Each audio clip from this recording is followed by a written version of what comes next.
भारत माता की। भारत माता की। भारत माता की। थाने सवाने राम राम। राजस्थान के राज्यपाल हरिभाऊ बागड़े जी, यहां के लोकप्रिय मुख्यमंत्री श्रीमान भजनलाल जी, पूर्व मुख्यमंत्री बहन वसुंधरा राजे जी, केंद्रीय कैबिनेट के मेरे साथी अश्विनी वैष्णव जी, अर्जुन राम मेघवाल जी,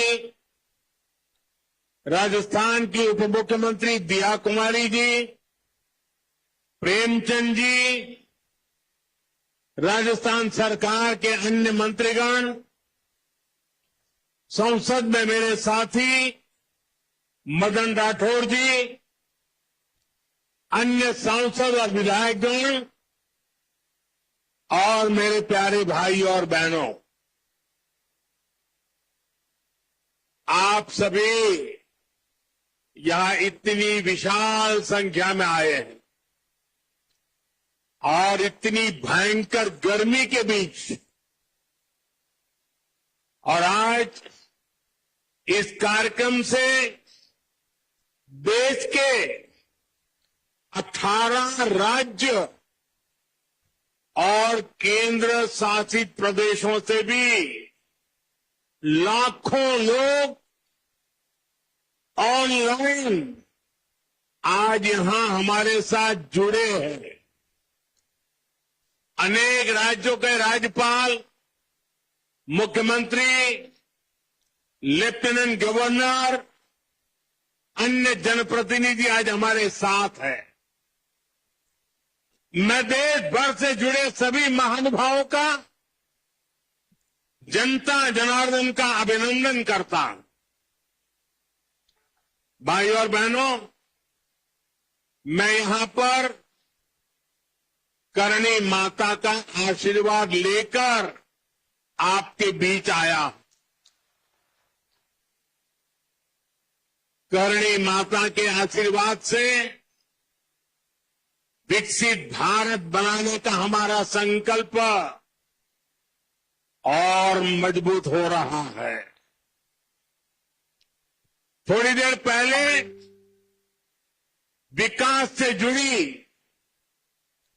26,000 करोड़ रुपए की परियोजनाओं का यहां शिलान्यास और लोकार्पण हुआ है। मैं इन परियोजनाओं के लिए देशवासियों को, राजस्थान के मेरे भाई बहनों को बहुत बहुत बधाई देता हूं। साथियों, विकसित भारत बनाने के लिए आज देश में आधुनिक इंफ्रास्ट्रक्चर बनाने का बहुत बड़ा महायज्ञ चल रहा है। हमारे देश की सड़कें आधुनिक हो, हमारे देश के एयरपोर्ट आधुनिक हो, हमारे यहां रेल और रेलवे स्टेशन आधुनिक हो, इसके लिए पिछले 11 साल में अभूतपूर्व गति से काम किया गया है। आप कल्पना कर सकते हैं, इंफ्रास्ट्रक्चर के इन कामों पर देश पहले जितना पैसा खर्च करता था, आज उससे 6 गुना ज्यादा पैसा खर्च कर रहा है। 6 गुना ज्यादा।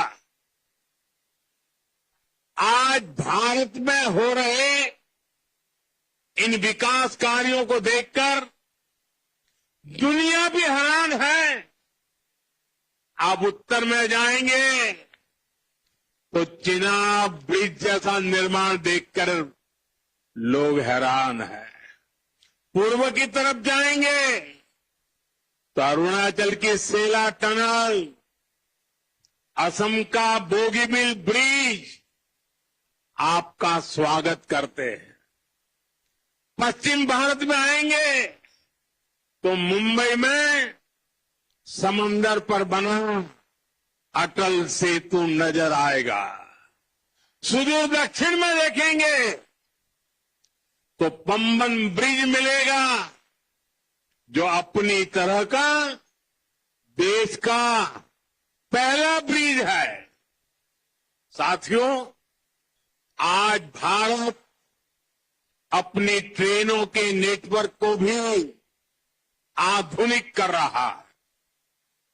ये वंदे भारत ट्रेनें, अमृत भारत ट्रेनें, नमो भारत ट्रेनें, ये देश की नई गति और नई प्रगति को दर्शाती है। अभी देश में करीब 70 रूट पर वंदे भारत ट्रेनें चल रही। इसे दूर सुदूर के इलाकों में भी आधुनिक रेल पहुंची है। बीते 11 साल में सैकड़ों रोड ओवरब्रिज और रोड अंडरब्रिज का निर्माण किया गया है।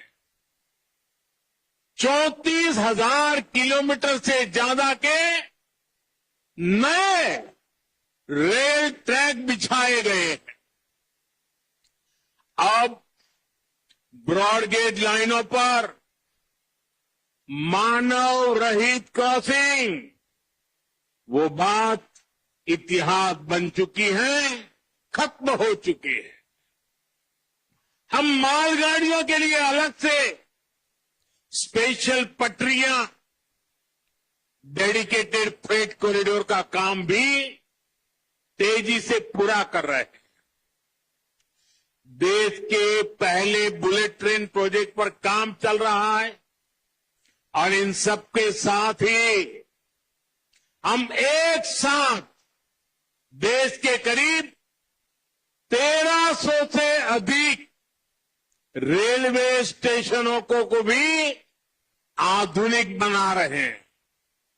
साथियों, आधुनिक हो रहे इन रेलवे स्टेशनों को देश ने अमृत भारत स्टेशन का नाम दिया। आज इनमें से 100 से अधिक अमृत भारत स्टेशन बनकर के तैयार हो गए। सोशल मीडिया पर भी लोग देख रहे हैं कि इन रेलवे स्टेशनों का पहले क्या हाल था और अब कैसे इनकी तस्वीर बदल गई है। साथियों, विकास भी, विरासत भी, इस मंत्र का इन अमृत भारत रेलवे स्टेशनों पर उसका नजारा साफ साफ दिखाई देता है।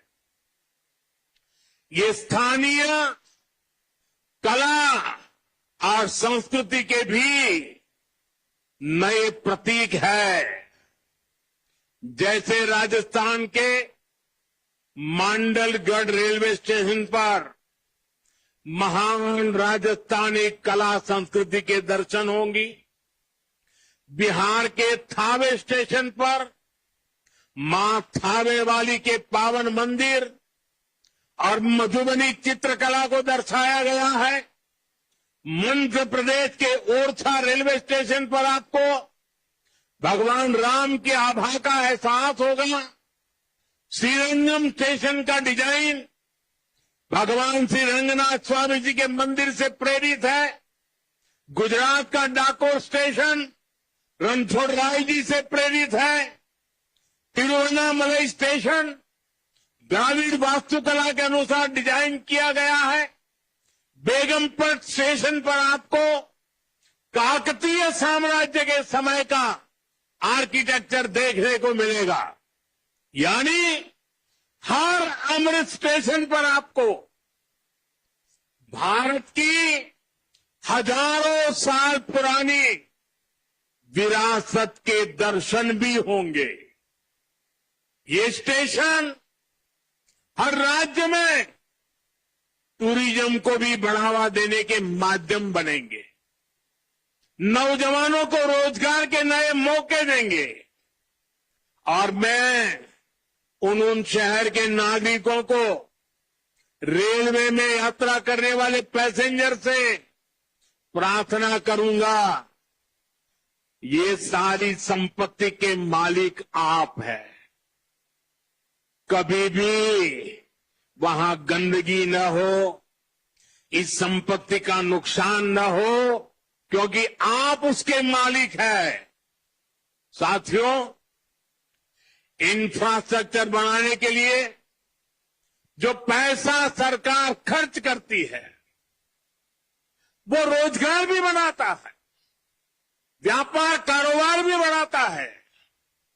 जो हजारों करोड़ रुपए सरकार लगा रही है, ये पैसा मजदूर की जेब में जा रहा है, ये दुकानदार को मिल रहा है, दुकान और फैक्ट्री में काम करने वाले लोगों को मिल रहा है। रेत, बजरी, सीमेंट, ये सारी चीजें ढोने वाले, ट्रक, टेम्पो चलाने वालों को भी इससे फायदा होता है। और जब ये इंफ्रास्ट्रक्चर बनकर तैयार हो जाता है, तो फिर अनेक गुना और फायदे होते हैं। किसान की उपज कम कीमत में बाजार तक पहुंचती है, वेस्टेज कम होती है, जहां सड़कें अच्छी होती हैं, नई ट्रेनें पहुंचती हैं, वहां नए उद्योग लगते हैं, पर्यटन को बहुत बढ़ावा मिलता है। यानी इंफ्रास्ट्रक्चर पर लगने वाले पैसे से हर परिवार का, खास तौर पर हमारे नौजवानों का सबसे अधिक फायदा होता है। साथियों, इंफ्रास्ट्रक्चर पर जो काम हो रहा है, उसका हमारे राजस्थान को भी बड़ा लाभ मिल रहा है। आज राजस्थान के गांव-गांव में अच्छी सड़कें बन रही हैं, बॉर्डर के इलाकों में भी शानदार सड़कें बन रही हैं। इसके लिए बीते 11 साल में अकेले राजस्थान में करीब 70,000 करोड़ रुपए खर्च किए गए हैं। राजस्थान में रेलवे के विकास के लिए भी केंद्र सरकार इस साल करीब 10,000 करोड़ रुपए खर्च करने जा रही है।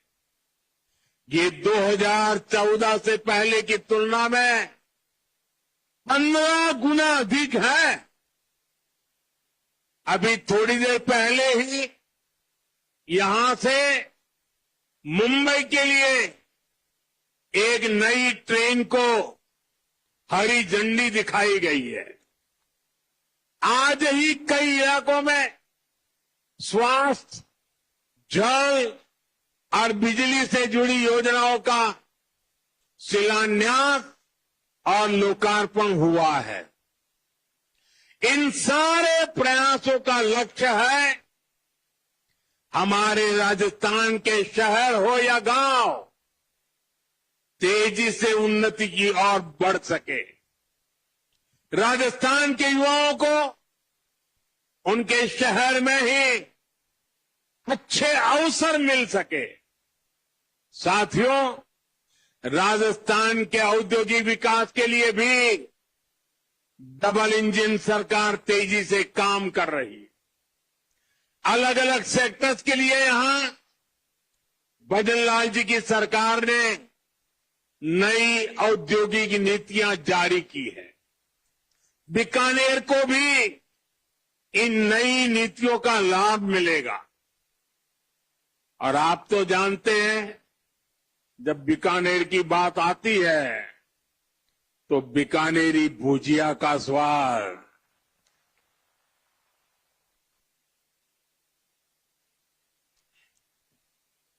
और बीकानेरी रसगुल्लों की मिठास,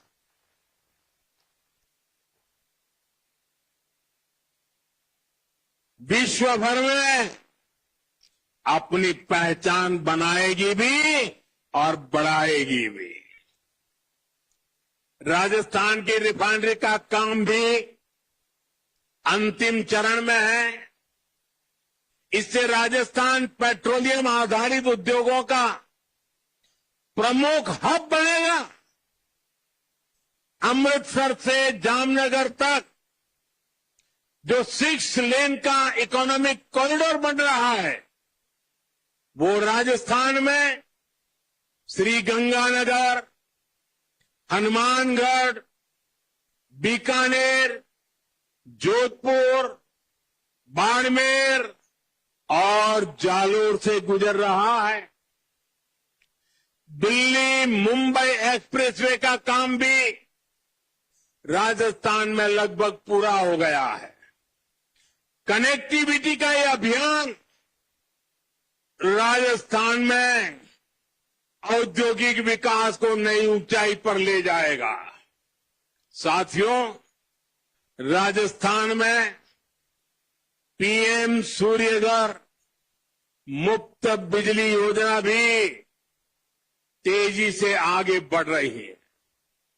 इस योजना से राजस्थान के 40,000 से ज्यादा लोग जुड़ चुके हैं।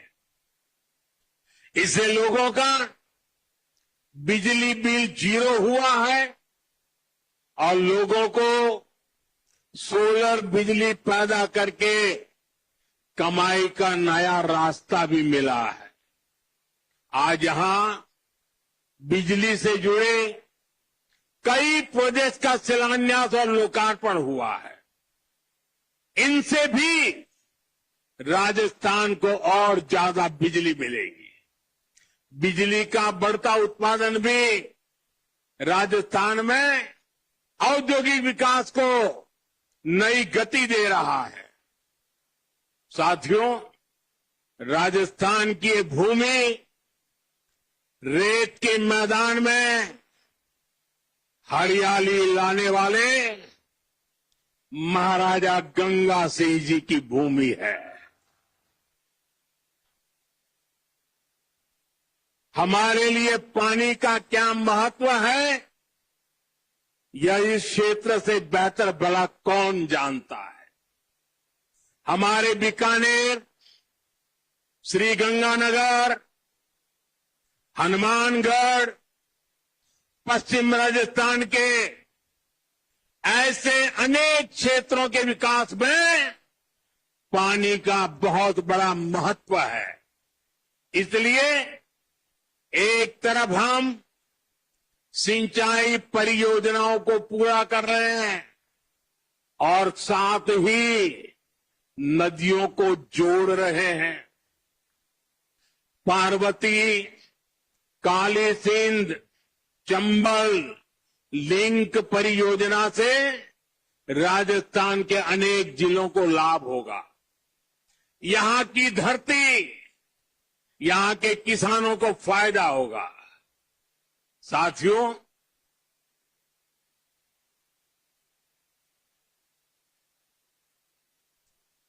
राजस्थान की वीर धरा हमें सिखाती है कि देश और देशवासियों से बड़ा और कुछ नहीं। 22 अप्रैल को आतंकवादियों ने धर्म पूछकर हमारी बहनों की मांग का सिंदूर उजाड़ दिया था।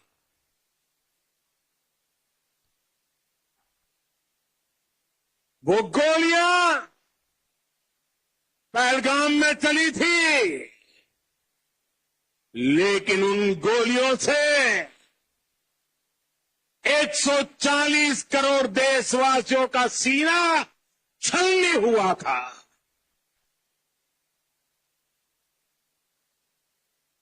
इसके बाद हर देशवासी ने एकजुट होकर संकल्प लिया था कि आतंकवादियों को मिट्टी में मिला देंगे, उन्हें कल्पना से भी बड़ी सजा देंगे। आज आपके आशीर्वाद से, देश की सेना के शौर्य से हम सब उस प्रण पर खरे उतरे हैं। हमारी सरकार ने तीनों सेनाओं को खुली छूट दे दी थी।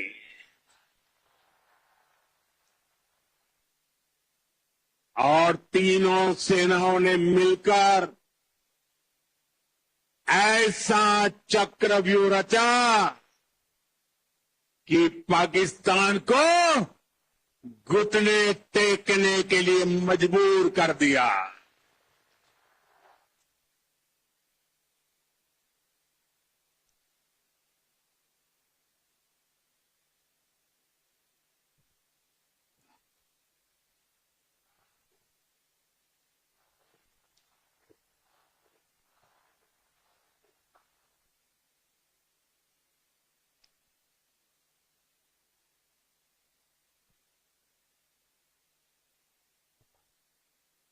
साथियों, 22 तारीख के हमले के जवाब में हमने 22 मिनट में आतंकियों के 9 सबसे बड़े ठिकाने तबाह कर दिए।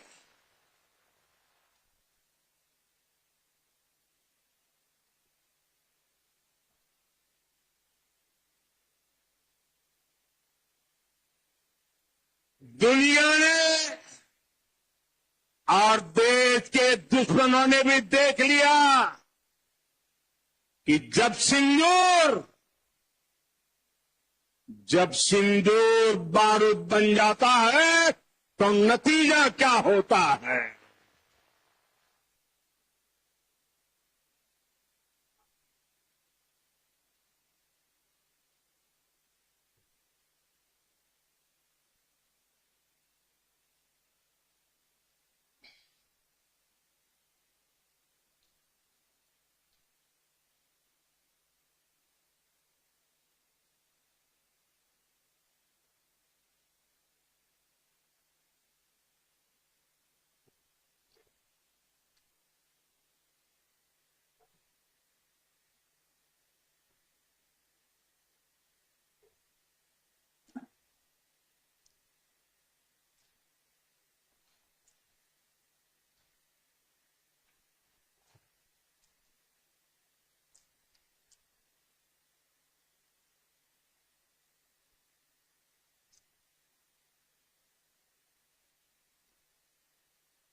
वैसे साथियों, ये संयोग ही है। 5 साल पहले जब बालाकोट में देश ने एयर स्ट्राइक की थी, उसके बाद मेरी पहली जनसभा राजस्थान में ही सीमा पर हुई थी।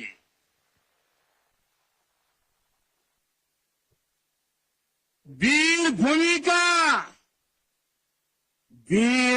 का ही ये तप है कि ऐसा संयोग बन जाता है। अब इस बार जब ऑपरेशन सिंदूर हुआ तो उसके बाद मेरी पहली जनसभा फिर यहां वीरभूमि राजस्थान की सीमा पर बीकानेर में आप सभी के बीच हो रही है।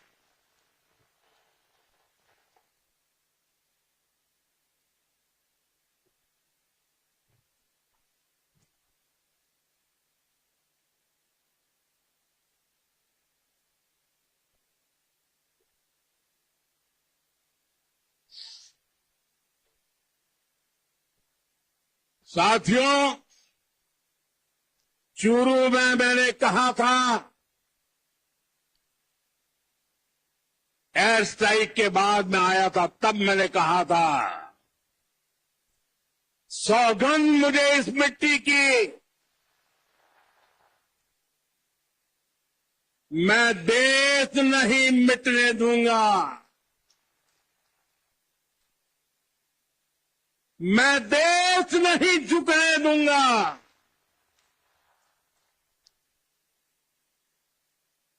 आज मैं राजस्थान की धरती से देशवासियों से बड़ी नम्रता के साथ कहना चाहता हूं, मैं देश के कोने कोने में जो तिरंगा यात्राओं का हुजूम चल रहा है,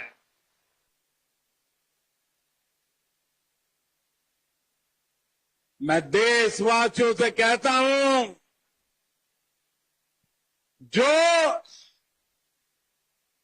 जो सिंदूर मिटाने निकले थे, जो सिंदूर मिटाने निकले थे, उन्हें मिट्टी में मिलाया है।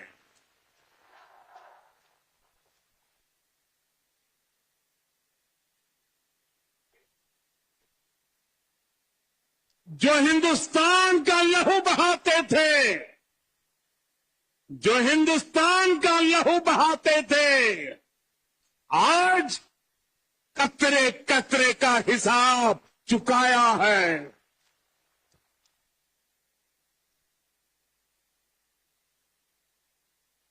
जो सोचते थे भारत चुप रहेगा, आज वो घरों में डूब डूब के पड़े हैं।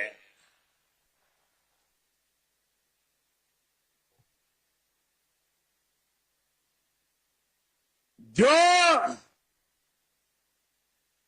अपने हथियारों पर घमंड करते थे,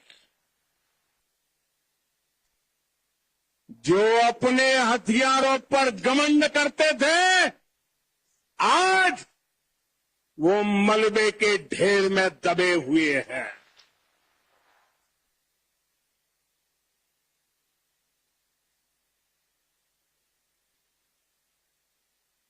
मेरे प्यारे देशवासियों, ये शोध प्रतिशोध का खेल नहीं, ये शोध प्रतिशोध का खेल नहीं, ये न्याय का नया स्वरूप है।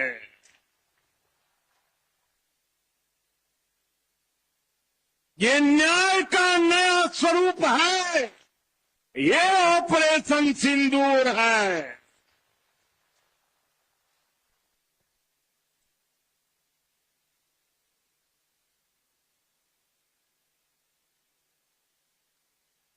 ये सिर्फ आक्रोश नहीं है, ये सिर्फ आक्रोश नहीं है, ये समर्थ भारत का रौद्र रूप है। ये भारत का नया स्वरूप है।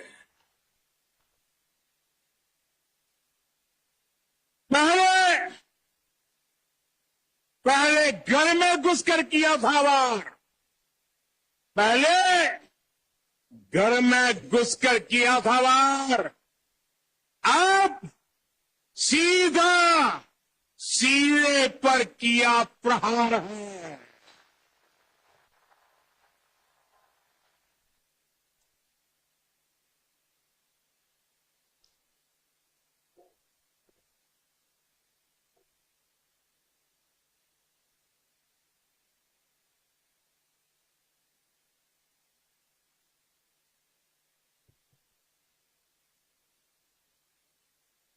आतंक का फन कुचलने की,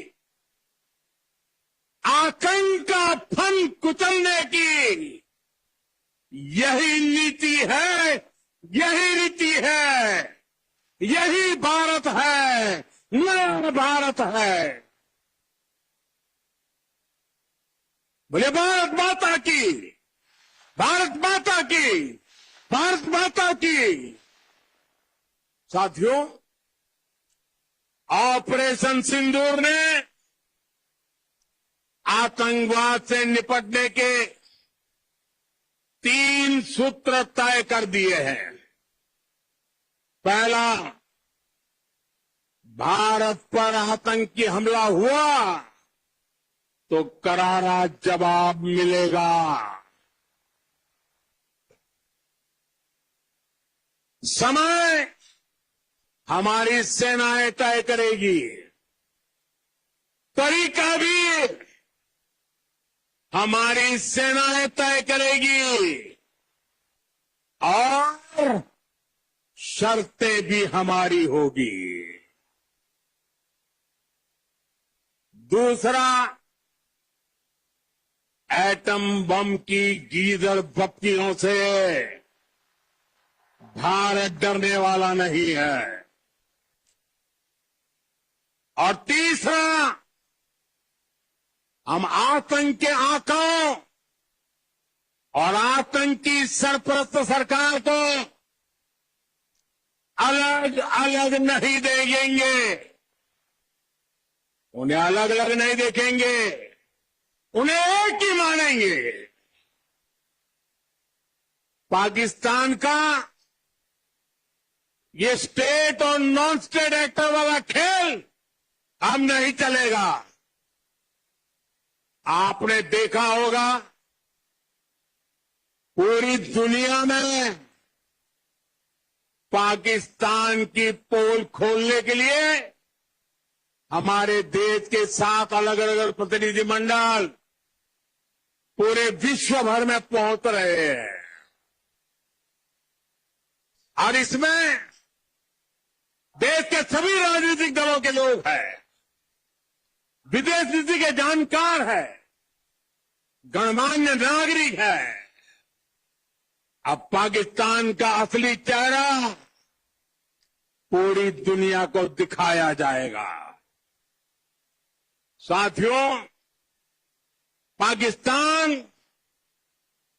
भारत से कभी सीधी लड़ाई जीत ही नहीं सकता। जब भी सीधी लड़ाई होती है तो बार बार पाकिस्तान को मुंह की खानी पड़ती है। इसलिए पाकिस्तान ने आतंकवाद को भारत के खिलाफ लड़ाई का हथियार बनाया है। आजादी के बाद पिछले कई दशकों से यही चला आ रहा था। पाकिस्तान आतंक फैलाता था, निर्दोष लोगों की हत्याएं करता था, भारत में डर का माहौल बनाता था। लेकिन पाकिस्तान एक बात भूल गया, अब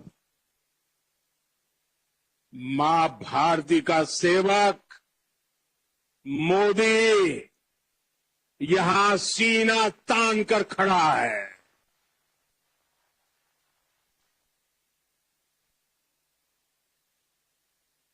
मोदी का दिमाग ठंडा है, ठंडा रहता है, लेकिन मोदी का लहू गर्म होता है।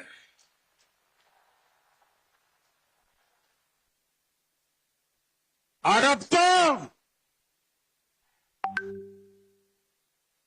मोदी की नसों में लहू नहीं, गरम सिंदूर बह रहा है।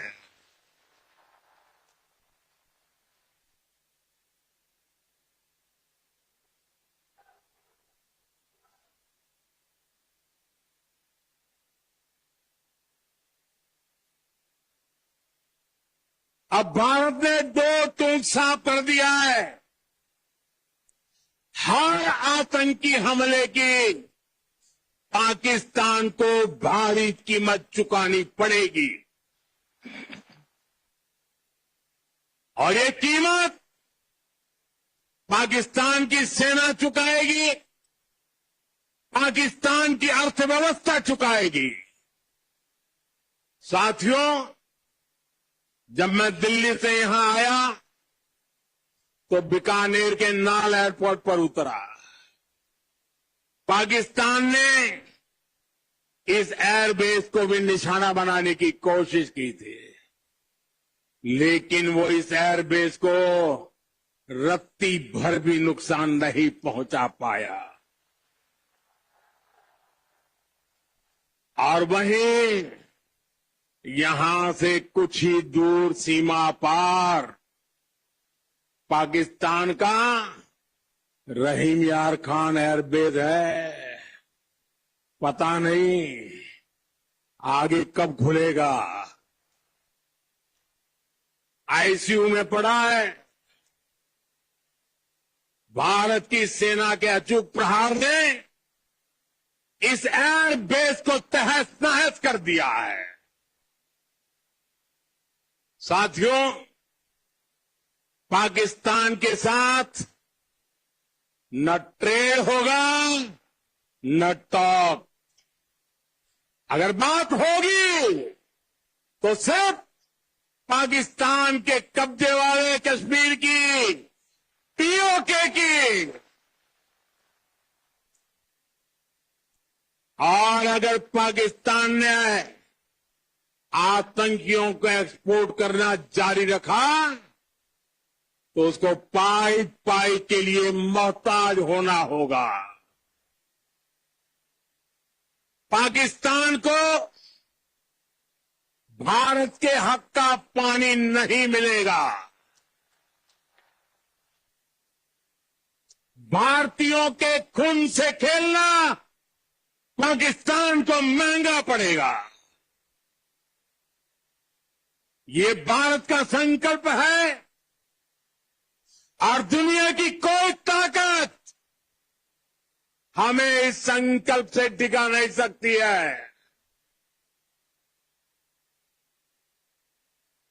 भाई और बहनों, विकसित भारत के निर्माण के लिए सुरक्षा और समृद्धि दोनों जरूरी है। ये तभी संभव है जब भारत का कोना कोना मजबूत होगा। आज का ये कार्यक्रम भारत के संतुलित विकास का, भारत के तेज विकास का उत्तम उदाहरण है।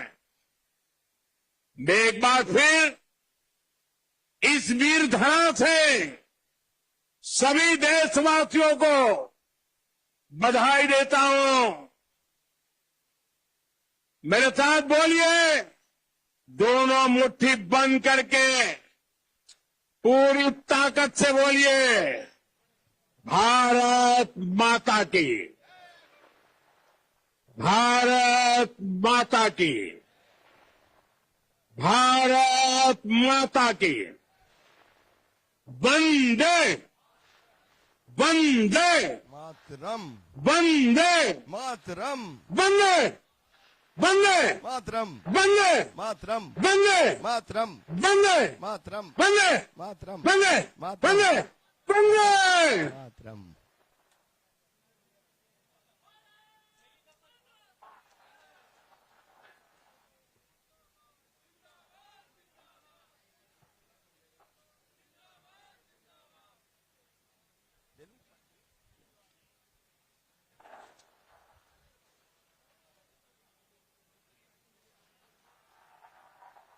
विकास भी विरासत भी।